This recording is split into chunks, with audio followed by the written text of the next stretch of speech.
Bismillahirrahmanirrahim. Assalamualaikum warahmatullahi wabarakatuh. Selamat pagi.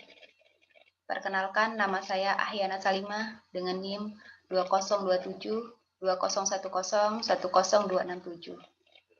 Pada kesempatan kali ini, saya akan mempresentasikan makalah saya yang berjudul Peradaban Islam pada Khilafah Rasyidah.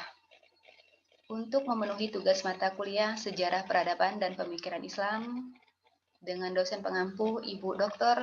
Taqwatul Uliyah MPDI. Baiklah, di sini saya akan langsung memulai materi presentasi saya. Peradaban Islam pada Khilafah Rasyidah. Yang pertama, definisi Khilafah Rasyidah. 2. Masa Abu Bakar Asy-Siddiq. 3. Masa Umar bin Khattab. 4. Masa Utsman bin Affan. Dan yang kelima, masa Ali bin Abi Thalib.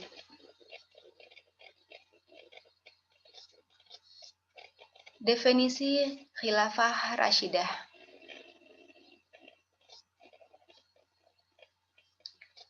Khilafah Rasyidah atau Khulafaur Rasyidin adalah para khalifah atau pemimpin umat Islam yang melanjutkan kepemimpinan Rasulullah SAW sebagai kepala negara atau pemerintah setelah Rasulullah SAW wafat. Khilafah Rasyidin yaitu pertama, Abu Bakar Asy-Siddiq, 2. Umar bin Khattab, 3. Utsman bin Affan, 4. Ali bin Abi Thalib. Yang pertama, masa Abu Bakar Asy-Siddiq. Abu Bakar Asy-Siddiq merupakan khalifah pertama sesudah wafatnya Nabi Muhammad SAW. Beliau diangkat sebagai khalifah karena prestasinya. Yang pertama, sebagai orang yang pertama masuk Islam dari kalangan dewasa. 2. Menemani Nabi sewaktu hijrah ke Yatsrib. Ketiga, satu-satunya orang yang ditunjuk oleh Nabi menjadi imam sholat ketika beliau sakit, yang terjadi selama 3 kali. Pada masa kepemimpinannya, usaha-usaha yang telah dilakukannya adalah 1. Menghadapi para pemberontak yang terdiri atas orang yang murtad dan orang yang tidak mau membayar zakat. 2. Menghadapi orang-orang yang mengaku dirinya sebagai nabi atau nabi palsu. 3.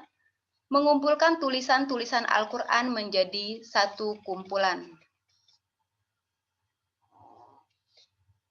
Selanjutnya, masa Umar bin Khattab. Umar bin Khattab memerintah selama 10 tahun, 13 sampai 23 Hijriah atau 634 sampai 644 Masehi. Pengangkatan Umar sebagai khalifah sangat lancar, tanpa ada pertentangan di kalangan kaum muslimin. Hal tersebut terjadi karena menjelang ajal, Abu Bakar telah mengajukan Umar bin Khattab sebagai pemimpin kaum muslimin untuk penggantinya. Masa Umar bin Khattab. Usaha-usaha selama pemerintahan Umar bin Khattab. Pertama,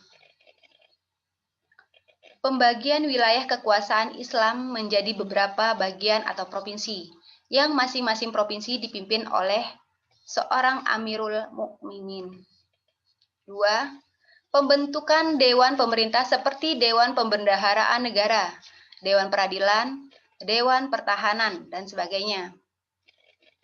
3. Penetapan tahun Hijriah yang dimulai penanggalannya dari hijrah Nabi dari Mekah ke Madinah. 4.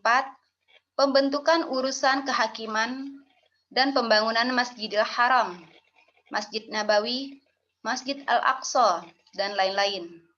5. Memperluas daerah kekuasaan Islam dan penyebaran agama Islam ke beberapa daerah seperti Mesir dan bekas jajahan Romawi Timur.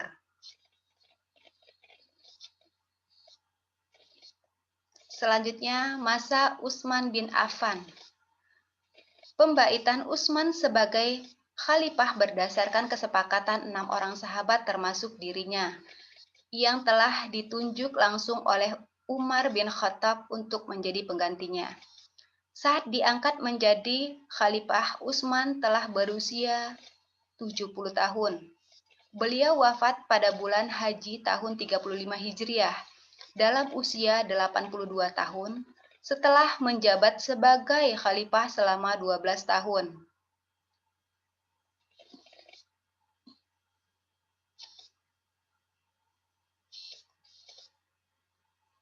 Usaha yang dilakukan Utsman bin Affan di masa pemerintahannya yang pertama, melakukan pembukuan Al-Quran menjadi satu mushaf. 2. Meraih prestasi penting dan kesejahteraan ekonomi yang tiada duanya. 3. Melakukan usaha perluasan daerah kekuasaan Islam sehingga pada saat itu Islam telah mencapai Afrika. Selanjutnya, menghadapi pemberontakan dari beberapa golongan. Masa Ali bin Abi Thalib. Ali bin Abi Thalib adalah anak paman Nabi Muhammad SAW yang bernama Abu Thalib.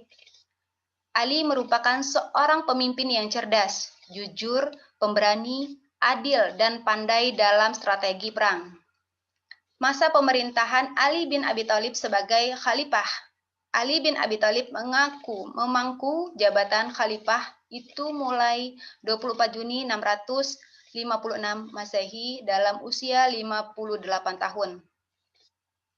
Pemerintahan Ali inilah yang paling tidak stabil dibanding khilafah Rasidah lainnya.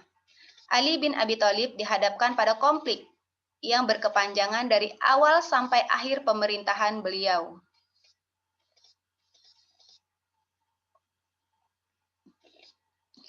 Konflik pada masa pemerintahan Ali bin Abi Thalib. Yang pertama, peperangan Jamal. Peperangan Jamal terjadi karena keinginan dan nafsu perseorangan yang timbul pada diri Abdullah bin Zubair dan Talhah serta perasaan benci Aisyah terhadap Ali. Ali disalahkan karena dia dipandang tidak dapat menguasai laskarnya seluruhnya. Selanjutnya, peperangan Siffin.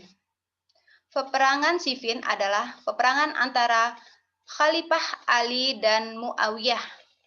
Ali dan pengikut-pengikutnya mulanya mengira bahwa peperangan yang pertama dan itu pun akan merupakan peperangan penghabisan. Haruslah untuk menundukkan Muawiyah bin Abu Sufyan yang didukung penduduk Syam.